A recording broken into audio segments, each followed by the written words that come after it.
हाम्रो गुरु यहाँहरूलाई हार्दिक स्वागत तथा न्यानो अभिवादन गर्दछ। आज हामी त्रिभुवन विश्वविद्यालयद्वारा लिइने वार्षिक परीक्षा जुन बीएड फर्स्ट इयरको अनिवार्य नेपाली विषय जसको कोड रहेको छ 401 त्यो विषयको मोडल क्वेशनहरू लिएर उपस्थित भएका छौं। आजको यस भिडियोमा हामी वस्तुगत तथा विषयगत दुईटै प्रश्नपत्रको नमुनाको चर्चा गर्नेछौं र त्यसको उत्तरहरूको समेत समीक्षा गर्नेछौं। तर आजको भिडियो सुरुवात गर्नुअघि यदि यहाँहरू पनि हामीलाई पहिलो पटक हेर्दै हुनुहुन्छ भने हाम्रो यस च्यानललाई सब्स्क्राइब गर्न भने नभुल्नुहोला, जसले गर्दा हामीले बनाएका भिडियोको नोटिफिकेसन सहज रूपमा यहाँहरूको हातमा आइपुगोस्। यति भन्दै अब ढिला नगरिकन आजको भिडियो सुरुवात गर्ने अनुमति चाहन्छु। आउनुहोस् आजको भिडियो सँगसँगै अध्ययन गरौँ। सबैभन्दा पहिला तपाईले अब प्रश्न प्राप्त गर्नुहुन्छ वस्तुगत प्रश्न जसको पूर्णाङ्क रहेको छ 20, जसमा प्रश्न सोधिन्छ 10 वटा। त्यो 10 वटा प्रश्न तपाईले गर्नुपर्ने हुन्छ। त्यो गरेर बुझाइसकेपछि मात्रै तपाईले चाहिँ विषयगत प्रश्न प्राप्त गर्न सक्नुहुनेछ। अब वस्तुगत प्रश्नको सन्दर्भमा चाहिँ तपाईले त्यही क्वेशनमा चाहिँ टिक लगाउनु पर्ने हुन्छ र त्यो टिक लगाएको जुन प्रश्नपत्र छ त्यो प्रश्नपत्र तपाईले चाहिँ निरीक्षकलाई दिनुपर्ने हुन्छ। त्यसको लागि तपाईको अब छुट्याउने आधार भनेको तपाईले यहाँ रोल नम्बर लेख्नु पर्ने हुन्छ। रोल नम्बर लेख्नु भएन भने तपाईको त्यो कपी परीक्षण हुँदैन। तपाईले लेखेर नलेखेको कुनै पनि अर्थ रहँदैन। मैले यहाँ जुन हाइलाइट गरेको छु त्यहाँ तपाईको परीक्षाको जुन प्रश्नपत्र हुन्छ त्यो प्रश्नपत्रमा रोल नम्बर लेख्ने ठाउँ हुन्छ, त्यहाँ रोल नम्बर लेख्नु होला सबैभन्दा पहिले, अनि मात्रै तपाई क्वेशन पढ्न थाल्नु होला। अब क्वेशनमा 10 वटा आउँछ, मैले भर्खर भनिसके तपाईहरुलाई। अब म क्वेशनको सरसर्ती एकचोटी आन्सर पनि भनिदिन्छु, तपाईले चाहिँ यसरी गर्ने। जस्तै संरचना शब्दको संरचनामा कति अक्षर छन्? 1 2 3 4 कति छ? अनुमान गर्नुस् त। संरचना भनेपछि सम र चना पक्कै पनि 4 अक्षर छ हो। यसको सही उत्तर के हुन्छ त? 4 हुन्छ। त्यसकारणले गर्दा तपाईले चाहिँ टिक लगाउनु होला है। अब तपाईले परीक्षामा चाहिँ टिक लगाएर चाहिँ गर्नु होला। टिक लगाउनु भयो भने चाहिँ तपाईलाई चाहिँ सजिलो हुन्छ। म यहाँ टिक लगाइदिन्छु ल। 4। त्यसैगरी 2 नम्बरमा हेरौं। लक्ष्यपूर्वक यात्रा गर्ने मान्छेहरू बाटामा निदाउँदैनन् भन्ने छ। यस वाक्यमा आएको लक्ष्यपूर्वक शब्दले कुन वर्गलाई जनाइरहेको छ? जनाउँछ। नाम, क्रिया, विशेषण, क्रिया विशेषण के हुन सक्छ भन्नुस् त। अनुमान गर्नुस् त। तपाईको विचारमा के हुन्छ? पक्कै पनि यसको सही उत्तर हुन्छ क्रिया विशेषण हो। लक्ष्यपूर्वक यात्रा गर्ने मान्छेहरू बाटामा निदाउँदैनन्, यसको सही उत्तर हुन्छ क्रिया विशेषण। त्यसैगरी 3 नम्बरमा हेरौं।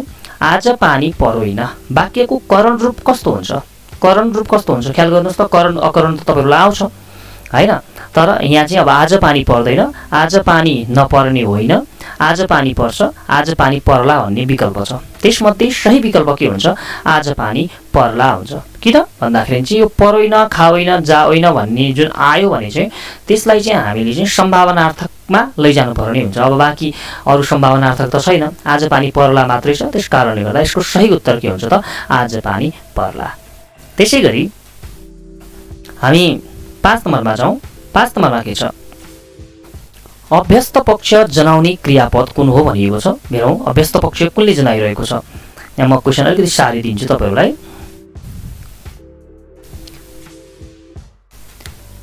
क नम्बर हेर्नुस् त। जान्थ्यो अनि ख नम्बर गएछ।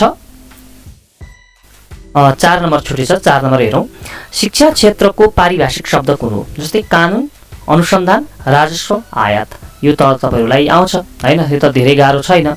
यसको सही उत्तर के हुन्छ? अनुसन्धान हुन्छ। शिक्षा क्षेत्रमा प्रयोग हुने शब्द यो अनुसन्धान हो। ठीक छ ल। 5 नम्बर हेरौँ। अभ्यस्त पक्ष जनाउने क्रियापद कुन हो? यो पनि एकदमै सजिलो छ। यस्तै सजिलो खालका क्वेशनहरु तपाईलाई चाहिँ परीक्षामा सोधिन्छ, त्यस्तो धेरै डराउनु पर्दैन। अभ्यस्त पक्ष भनेपछि पक्कै पनि जान्थ्योले जनाइरहेको छ हो। यसमा तपाईले टिक लगाउनु भयो। त्यसैगरी 6 नम्बर हेर्नुस् त। झ्याल र ढोका शब्द कुन स्रोतबाट आएका हुन्? तत्सम, तद्भव, आगन्तुक, मौलिक। तत्सम पनि होइन, तद्भव पनि होइन, मौलिक पनि होइन यसको उत्तर। यसको सही उत्तर के हुन्छ त? आगन्तुक हुन्छ। तपाईले यसरी आगन्तुकमा टिक लगाउनु पर्ने हुन्छ। त्यसैगरी 7 नम्बरमा हेरौँ। तपाईले त्यो एन्सर चाहिँ मैले यहाँ भन्नुभन्दा अगाडि नै गेस गरेर बस्नु होला है। अनि सुन्दर भविष्यको कल्पना र आशावादी स्वर कुन कृतिमा प्रस्तुत भएको छ भन्नुस् त। कुन कृतिमा प्रस्तुत भएको छ? तपाईले पढ्नु भएको छ। मेरो चोक, मनको दैलो, चराका गीतहरू, भोलिको नेपाल। सुन्दर भविष्यको कल्पना भनेपछि पक्कै पनि यो हरिभक्त कटुवालद्वारा रचना गरिएको कविता हो भनेपछि तपाईलाई याद भयो हैन। यसको सही उत्तर के हुन्छ? भोलिको नेपाल। ठीक छ, भोलिको नेपाल। तपाईँले टिक लगाउनु भयो। त्यसै गरी 8 नम्बर मनोवैज्ञानिक शब्दको संरचनामा कतिवटा अक्षर छन्? अब गेस गर्नुहोस् त 2 3 4 5। अब औँला भाँच्न थाल्नुहोस् कति अक्षर हुन्छ। मनोवैज्ञानिक भनेपछि मेरो त 5 वटा औँलामा पुग्यो भनेपछि यसको सही उत्तर के हुँदो रहेछ? 5 हुन्छ हैन? पक्कै पनि हो मनोवैज्ञानिक 5 अक्षर टिक लगाउनु भयो तपाईँले। त्यसै गरी नेपालको पश्चिम तराईको परिवेशलाई आधार बनाई लेखिएको कथा कुन हो भनेको छ? अब तपाईँले ख्याल गर्नुहोस् त पचवरिया टोल, लङ्काकाण्ड, एक रात, गाउँमा गीत गुन्जिँदैनन्। यो ग र घ त होइन होला हैन? कि त पचवरिया टोल हो कि त लङ्काकाण्ड हो। तराई परिवेशलाई समावेश गरियो तर लङ्काकाण्डमा पश्चिम तराई भनेर भनेको छैन। अब पचवरियाको अर्थ के हुन्छ भन्दाखेरि चाहिँ पश्चिमपट्टि रहेको टोल भन्ने अर्थ लाग्छ हो। त्यस कारणले गर्दा यसको सही उत्तर के हुन्छ त? 9 नम्बरको क, पचवरिया टोल यसको सही उत्तर। त्यसै गरी 10 अति यथार्थवादीहरूको शब्दको संरचनामा कतिवटा अक्षर छन्? 10 9 8 7। अब औँला भाँच्न थाल्नुहोस् फेरि। अब अक्षर संरचनाबाट यसमा चाहिँ 3टा परेछन् तर यसरी सकेसम्म एउटै पाठबाट धेरै सोधिँदैन, सबै पाठहरूलाई समावेश गरेर तपाईँलाई चाहिँ नमुना प्रश्नपत्र सोधिन्छ है। 10 9 8 7 के हुन्छ यसको विकल्प? अति यथार्थवादीहरूको भनेपछि 10 वटा अक्षर हो। 10 वटा चाहिँ के हो त? यसको सही उत्तर हो। यसरी तपाईँले के गर्नुहुन्छ त? यसको एन्सर गर्नुहुन्छ। पक्कै पनि बुझ्नुभयो होला भन्ने आशा मैले गरेको छु। बुझ्नुभयो ल? तपाईँलाई यसरी चाहिँ 10 वटा वस्तुगत प्रश्नहरू सोधिन्छ। त्यो 10 वटाको सही विकल्प छाने बापत एउटाको तपाईँले 2 नम्बर पाउनुहुन्छ। जम्मा यो 20 पूर्णाङ्कको आउँछ। अब बाँकी रहेको जुन 80 पूर्णाङ्क छ त्यो 80 पूर्णाङ्कको चाहिँ तपाईँलाई के आउँछ भन्दाखेरि चाहिँ विषयगत प्रश्न आउँछ। विषयगत प्रश्न भनेको तपाईँले बुझिहाल्नुहुन्छ है। हामी विषयगत प्रश्नमा अब प्रवेश गर्छौँ। अब विषयगत प्रश्नमा हेरौँ। अब तपाईँले यो कापीमा लेख्नुपर्ने हुन्छ यो समूह ख। सबैभन्दा पहिला के आउँछ भन्दाखेरि चाहिँ तलका अनुच्छेदको रेखाङ्कित पदहरूको वर्णविन्यास मिलाएर अथवा सच्याएर सार्नुहोस् भनेको छ है। त्यो तपाईँले सार्नु पर्यो। अब यहाँ हेर्नुहोस् त यो 4 नम्बरको आउँछ। विद्युतको विकास अत्याधिक हुन सके देशले नयाँ दिशा लिने थियो। शिशिर ऋतुको यी चिसा दिनमा लोड सेडिङको मार खप्नु पर्दा जीवन कष्टकर बन्दै गएको छ। यसको अभावमा हाम्रो दैनिक क्रियाकलाप पनि जटिल बनिरहेको छ। यहाँ जुन अन्डरलाइन गरिएको छ नि त्यो अन्डरलाइन गरिएका शब्दहरू चाहिँ वर्ण विन्यासगत हिसाबले मिस्टेक छन्, गलत छन्। त्यसलाई तपाईँले चाहिँ शुद्ध बनाउनु पर्यो। अब तपाईँलाई शुद्ध बनाउन त आउँछ, मैले भनिदिनु पर्दैन यो हैन? हेर्नुहोस् है त ल। अथवा तलका अनुच्छेदको रेखाङ्कित पदहरूको अक्षर संरचना छुट्याउनुहोस् भनेको छ। अब यहाँ हेर्नुहोस् त रेखाङ्कित भनेपछि तपाईँलाई यसरी रेखाङ्कित गरेर दिएको हुन्छ हैन? रेखाङ्कित गरेको वर्णहरूको मात्रै तपाईँले चाहिँ के गर्नुहुन्छ भन्दाखेरि चाहिँ अक्षर संरचना छुट्याउनुहुन्छ। एउटा परिवेशमा छ है, अर्को प्रकटीकरणमा छ हैन, त्यसै गरी अर्को कथाहरूमा चाहिँ छ, त्यसै गरी अर्को भनेको चाहिँ ऐतिहासिकता बोधमा छ। हेर्नुहोस् त जस्तै परिवेशको अक्षर संरचना छुट्याउनु पर्यो भने के हुन्छ? परिवेश 3 अक्षर हैन। प्रकटीकरणको के हुन्छ? प्रकटीकरण 5 अक्षर। कथाहरू कति अक्षर? कथाहरू भनेपछि 4 अक्षर। अनि ऐतिहासिकता बोध, ऐतिहासिकता बोध भनेपछि 6 अक्षर। यसरी हामीले छुट्याउँछौँ। अब यो कसरी लेखिन्छ भन्ने कुराको लागि चाहिँ तपाईँहरू मेरो अक्षर संरचना भन्ने एउटा छुट्टै भिडियो छ, त्यहाँ गएर पनि हेर्न सक्नुहुन्छ है। मैले आज विशेष चाहिँ यहाँ प्रश्न चाहिँ कसरी गर्ने, प्रश्नको उत्तर चाहिँ कसरी गर्ने भन्ने सन्दर्भमा मात्रै मैले यो भिडियो बनाएको छु। अब यहाँ सबै कुरा यही भिडियोमा चाहिँ दिन थालियो भने हाम्रो भिडियो धेरै लामो हुन्छ, अल्छी लाग्दो हुन्छ। सकेसम्म अल्छी नलाग्ने ढङ्गले चाहिँ मैले बुझाउने प्रयास गर्छु है। त्यसै गरी 2 नम्बरमा हेरौँ त अब के छ। 2 नम्बरमा चाहिँ हामी जाउँ। कुनै 2 प्रश्नहरूको उत्तर दिनुहोस् भनेको छ। तपाईँले 2टा प्रश्नहरूको मात्रै उत्तर दिनु पर्यो यसमा हैन। माथिको पनि त्यही हो, एउटा मात्रै गर्ने हो, विकल्प आउँछ। यो जम्मा 8 नम्बरको आउँछ। जस्तै तलको अनुच्छेद पढ्नुहोस् र सोधिएका प्रश्नको उत्तर दिनुहोस् भनेको छ। हेर्नुहोस् त जस्तै ऊ झ्यालमा बसेर पसलतिर हेरेको न्यु पारी मलाई हेर्छे र कृषकलाई बोलाएको जस्तो गरी मलाई बोलाउँछे।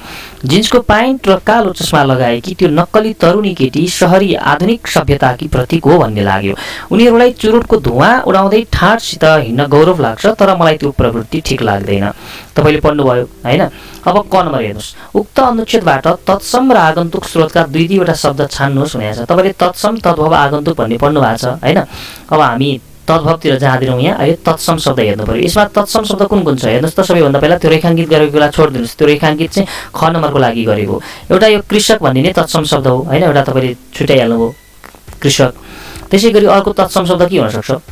ल मेरो यहाँ आँखा पऱ्यो, गौरव भन्नेमा आँखा पऱ्यो तत्सम शब्द हो। दुईवटा तत्सम शब्द तपाईँले छुट्याउनु भयो। अनि आगन्तुक शब्द के हो? आगन्तुक शब्द हेर्नुहोस् त, यहाँनिर जिन्स पनि आगन्तुक शब्द हो, यो पाइन्ट पनि के हो त? आगन्तुक शब्द। तपाईँले छुट्याइहाल्नु भयो। केही गाह्रो भयो त? भएन, त्यो नम्बरको सक्यो अब। अनि ख नम्बर हेर्नुहोस् त, उक्त अनुच्छेदका रेखाङ्कित शब्दको पदवर्ग छुट्याउ भनेको छ। अब रेखाङ्कित हेर्नु पऱ्यो फेरि तपाईँले ख नम्बरको लागि चाहिँ। रेखाङ्कित शब्द कुन कुन छ त्यहाँ हेर्नुहोस् त एकचोटि।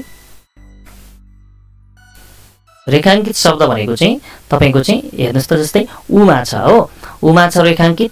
अनि त्यसै गरी यहाँनिर त्यसै गरी यो आधुनिकमा छ रेखाङ्कित गरिएको छ। अर्को के छ? रमा रेखाङ्कित गरिएको छ। त्यसै गरी लाग्दैनमा रेखाङ्कित गरिएको छ। अब यसमध्ये के हुन्छ भन्नुहोस् त। ऊ भनेको पक्कै सर्वनाम हो होइन, तपाईँलाई थाहा छ ऊ भनेको सर्वनाम हो।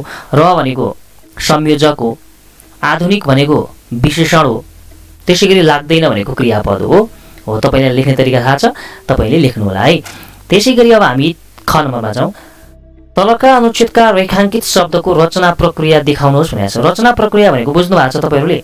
अब रचना प्रक्रियाभित्र अब चाहे उपसर्गका कुरा गर्नुहोस्, चाहे प्रत्ययका कुरा गर्नुहोस् होइन, चाहे समास विग्रहका कुरा गर्नुहोस्, चाहे द्वित्वका कुरा गर्नुहोस्, चाहे सन्धिका कुरा गर्नुहोस्, त्यो सबै के हो त? रचना प्रक्रिया। चाहे समासको कुरा गर्नुहोस्, यो सबै मिलेर रचना प्रक्रिया भन्ने पाठ बन्छ। रचना प्रक्रिया भनेको त्यही हो। अब यसको हामीले रचना प्रक्रिया देखाउनु पर्यो। जस्तै यहाँ हेर्नुहोस् त, रेखाङ्कित गरेको मात्रै हामीले हेरिपुग्छ। जस्तै हिजो आजमा रेखाङ्कित छ, अनि लोकहितमा रेखाङ्कित गरिएको छ, दृष्टिगोचरमा रेखाङ्कित गरिएको छ, अनि माछा पुश्रेमा रेखाङ्कित गरिएको छ, दृश्यावलोकनमा रेखाङ्कित छ होइन, अनि दाल भात डुकुमा रेखाङ्कित छ, त्यसै गरी प्रत्येकमा रेखाङ्कित छ। यसको हामीले अक्षर के अरे रचना प्रक्रिया छुट्याउनु पर्यो। के हुन्छ? जस्तै हिजो आज, हिजो र आज, हिजो आज समासबाट बनेको शब्द होइन यो। हिजो र आज लेख्ने सक्यो त्यसको उत्तर। हिजो आज बराबर हिजो र आज। लोकहित, लोकको हित लोकहित समास होइन यो पनि हो होइन। दृष्टिगोचर, दृष्टिबाट गोचर अथवा दृष्टिलाई गोचर, दृष्टिगोचर सक्यो। करोडपति, करोडको पति करोडपति होइन। माछा पुश्रे, माछाको जस्तो पुच्छर भएको माछा पुश्रे। दृश्यावलोकन, दृश्य प्लस अवलोकन, दृश्यावलोकन। यहाँ चाहिँ अब फेरि समास होइन, दृश्य प्लस अवलोकन लेख्नु पर्यो होइन, सन्धिबाट बनेको शब्द। त्यसै गरी दाल भात डुकु, दाल भात र डुकु यसको विग्रह। त्यसै गरी प्रत्येकको प्रति प्लस एक प्रत्येक हो। यसरी तपाईँको चाहिँ रचना प्रक्रिया देखाउनु पर्ने हुन्छ है। त्यसै गरी ग नम्बर हेर्नुहोस् त, उपयुक्त क र ख अनुच्छेदमा प्रयोग भएका निम्नलिखित शब्दहरूलाई सन्दर्भगत अर्थ बोल्ने गरी वाक्यमा प्रयोग गर भनेको छ। यो तीनटा मध्ये तपाईँले दुईटा गर्ने हो, तपाईँलाई जुन सजिलो लाग्छ त्यही गर्ने। कृषक अनि आधुनिक, त्यसै गरी गगनचुम्बी अनि निमुखा। यो अब वाक्यमा प्रयोग त तपाईँले सहजै गर्न सक्नुहुन्छ, मैले भनिदिनु परेन होइन। यस्तै सजिलो खालको वाक्यमा प्रयोग गरेर आउँछ। यहाँसम्म तपाईँले बुझ्नुभयो है। त्यसै गरी अब हामी 3 नम्बरमा जान्छौँ। कुनै दुई प्रश्नको उत्तर दिनुहोस् भनेको छ। यो 8 नम्बरको आउँछ तपाईँलाई। अभ्यस्त पक्षको प्रयोग गरी बाल्यकालमा घटेका कुनै विषयवस्तुलाई समेटेर कम्तीमा 5 वाक्यमा एक अनुच्छेद रचना गर भनेको छ। अभ्यस्त पक्ष भन्ने बित्तिकै तपाईँले जान्थ्यो, खान्थ्यो, लेख्थ्यो, पढ्थ्यो आदि क्रियापद सम्झिनु पर्ने हुन्छ। अब बाल्यकालमा घटेको कुनै विषयवस्तु तपाईँको त्यसलाई समेटेर कम्तीमा 5 वाक्य लेख भनेको छ, अनुच्छेद लेख भनेको छ। के गर्ने, कसरी लेख्ने त भन्दाखेरि चाहिँ जस्तै म सानो छँदा हाम्रो घरमा दिनहुँ एकजना जुङ्गा पालेको हेर्दै डर लाग्दो काका आउनुहुन्थ्यो होइन। अब आउनुहुन्थ्यो भन्ने चाहिँ अभ्यस्त पक्ष हो कि होइन? हो, आउनुहुन्थ्यो। उहाँलाई देखेर म डराउँथेँ, उहाँ मलाई माया गर्नुहुन्थ्यो, तर कहिलेकाहीँ मैले चकचक गरेको बेला गाली पनि गर्नुहुन्थ्यो। हो, यसरी वर्णन गर्दै जाने कि एक अनुच्छेद। अब मैले योभन्दा बाँकी त भनिदिनु परेन, तपाईँले गर्न सक्नुहुन्छ हो ल। त्यसै गरी ख नम्बर, आज्ञार्थक भावको प्रयोग गरी कम्तीमा 5 वाक्यमा भर्खर विवाह भएकी आफ्नी बहिनीलाई सम्झाउँदै एक अनुच्छेद रचना गर भनेको छ।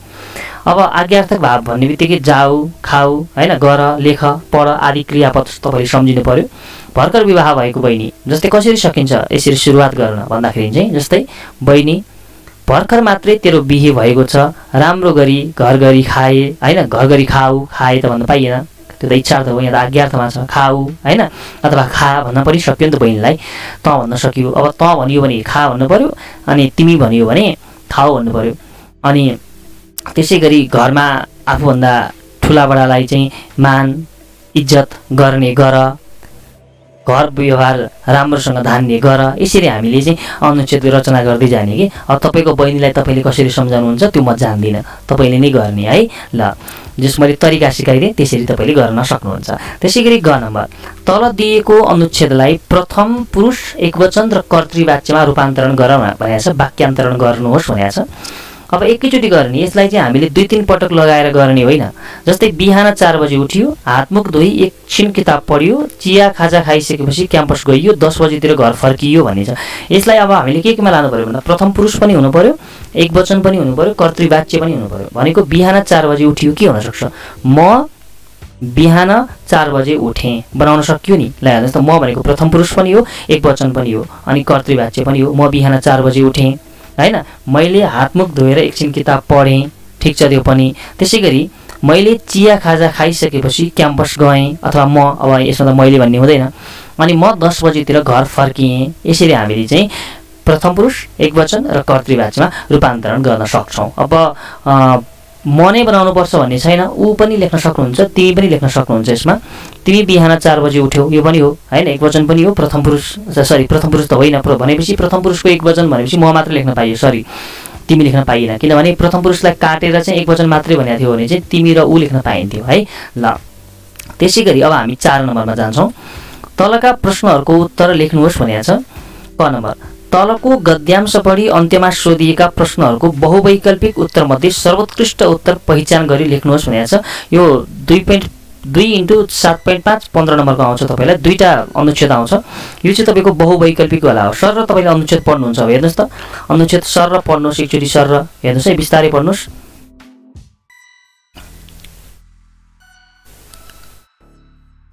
यसरी अनुच्छेद तपाईँले पढ्दै जानुहुन्छ र अन्तिममा तपाईँले अनुच्छेदको अन्तिममा चाहिँ तपाईँको बहुवैकल्पिक प्रश्नहरू भनेर दिएको छ। हेर्नुहोस् त, जस्तै मूल्य अभिवृद्धि कर केलाई भनिन्छ भनेको छ हैन।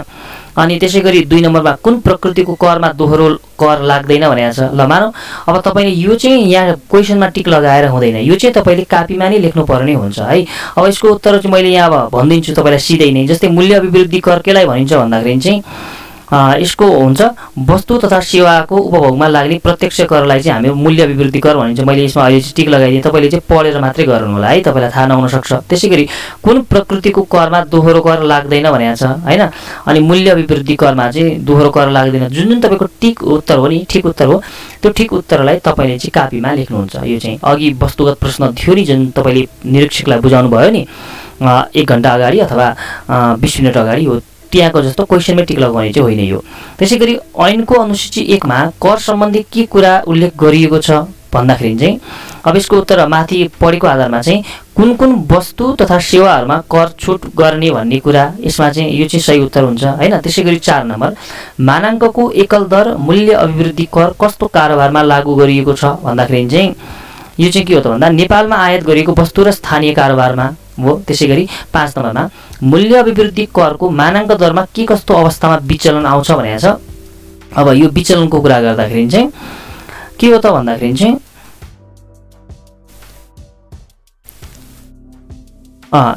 यो वस्तुको मूल्य अभिवृद्धि अस्वाभाविक रूपमा वृद्धि भएमा हो। यसरी चाहिँ हाम्रो यसको सही उत्तर हामीले पहिचान गर्छौँ र त्यसलाई लेख्छौँ है। त्यसै गरी अब ख नम्बरमा हेर्नुहोस्, तलको गद्यांश पढ्नुहोस् र सोधिएका प्रश्नहरूको छोटो छरितो उत्तर दिनुहोस् भनेको छ। हेर्नुहोस् त, एकचोटि सर र त्यो अनुच्छेद पढ्नु होला एकचोटि। तपाईँले अनुच्छेद त अब यो के अरे पज गरेर पनि पढ्न सक्नुहुन्छ। मैले यहाँ चाहिँ अलिकति छिटो लगेँ हैन, फेरि हाम्रो भिडियो धेरै लामो हुन्छ। प्रश्नहरू हेर्नुहोस् त, अब यसको मुनतिर पनि 5वटा प्रश्न हुन्छ। जस्तै 1 नम्बर, नेपालले वैदेशिक लगानी भित्र्याएपछि के कस्तो लक्ष्य पुरा हुने अपेक्षा राखेको छ। अब तपाईँले त्यो प्रश्नको उत्तर चाहिँ यही अनुच्छेद पढेर बढीमा 2 वाक्यमा लेख्नुहुन्छ। धेरै लामो हुनु हुँदैन यो उत्तर। अब जस्ताको तस्तै सारणी पनि होइन, यसलाई चाहिँ हामीले सठिक ढङ्गले छोटो ढङ्गले चाहिँ लेख्नुपर्ने हुन्छ है।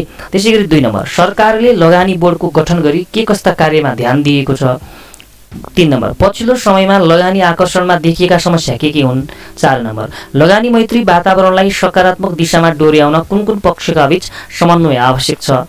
5 शोधनान्तर स्थिति र वैदेशिक लगानीका सन्दर्भगत अर्थ स्पष्ट पार्नुहोस्। यसरी तपाईँको 5वटा प्रश्न आउँछ। त्यो 5वटा प्रश्नको तपाईँले चाहिँ छोटो उत्तर लेख्नुपर्ने हुन्छ। छोटोमा पनि अति छोटो, तपाईँले चाहिँ धेरै लामो लेखेर नम्बर धेरै आउने भन्ने होइन, जम्मा यो 7.5 नम्बरको हो है। ल यसरी तपाईलाई चाहिँ यो प्यासेजबाट चाहिँ प्रश्नहरू चाहिँ सोधिन्छ। त्यसैगरी 5 नम्बर हेरौँ। प्रश्न नम्बर 4 को तेस्रो अनुच्छेदबाट 5वटा मुख्य बुदा टिप्नुहोस्। अब तपाईले प्रश्न पढ्नुभयो, अघि नै पढिसक्नुभयो तपाईले हैन। त्यो 4 को पनि क को जुन तेस्रो अनुच्छेद छ नि त्यसबाट चाहिँ 5वटा मुख्य बुदा टिप्नुहोस् भनेको छ।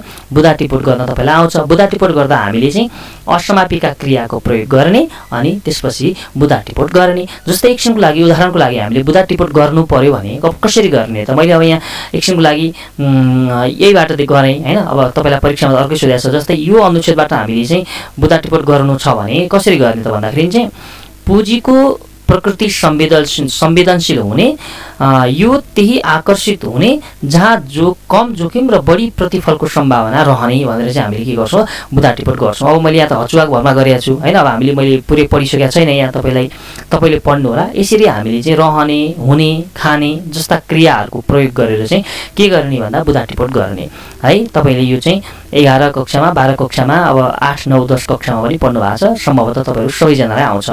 मैले यहाँ धेरै सिकाएँ भने इन्द्रको अगाडि स्वर्गको बयान भन्ने पनि हुन सक्छ।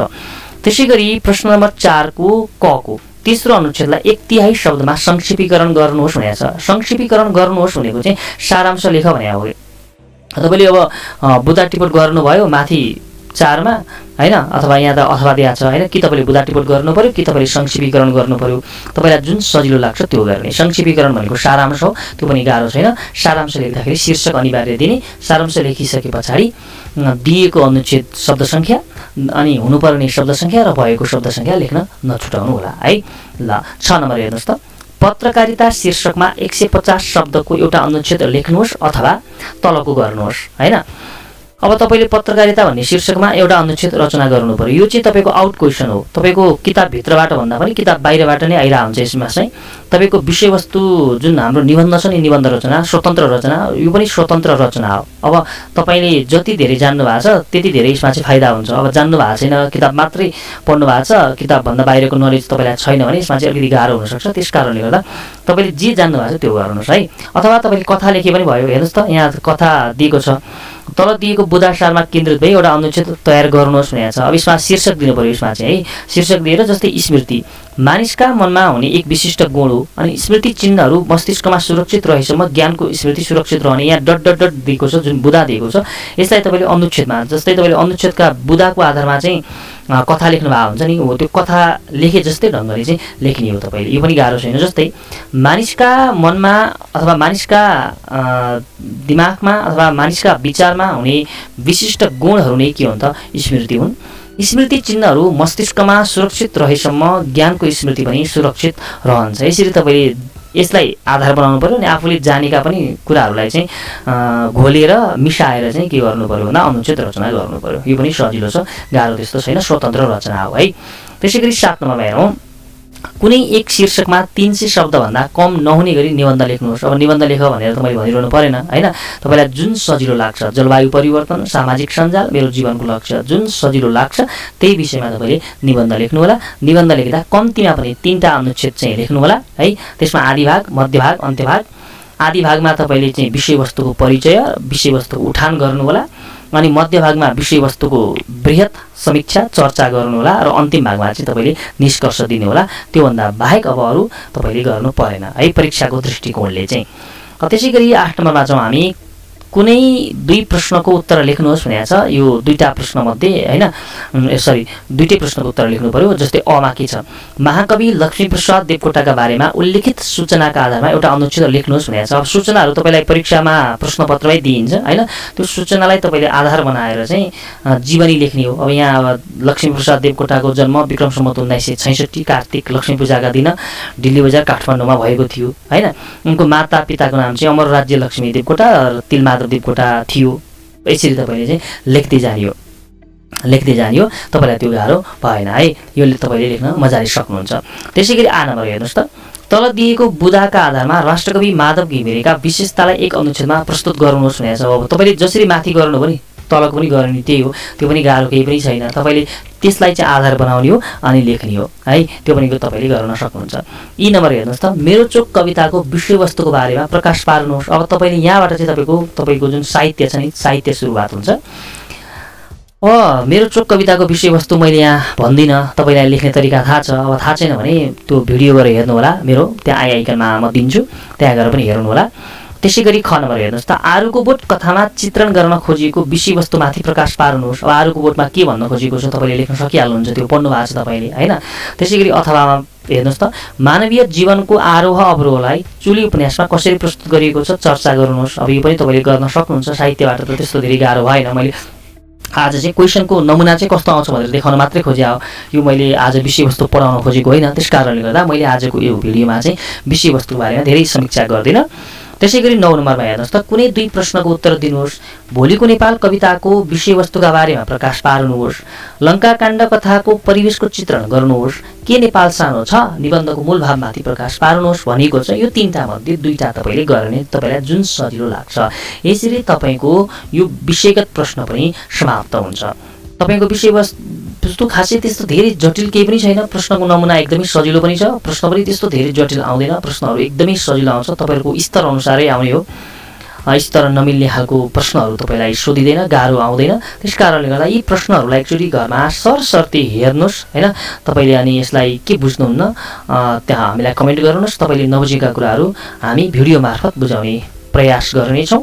आजको लगभग भिडियो तपाईँहरू सबैजनालाई राम्रो लाग्यो होला भन्ने आशा अपेक्षा मैले गरेको छु। हामीलाई यतिन्जेल हेरेर साथ दिनुहुने हाम्रा तमाम विद्यार्थी साथीहरूलाई हृदयत धन्यवाद व्यक्त गर्दै हामी अर्को भिडियो लिएर चाँडै नै उपस्थित हुने बाचासहित आजलाई बिदा माग्न चाहन्छौँ। यहाँहरू सबैको दिन शुभ रहोस्, यहाँहरू सबैको रात शुभ रहोस्, यहाँहरूको परीक्षा राम्रो होस्। सबैजनालाई धन्यवाद।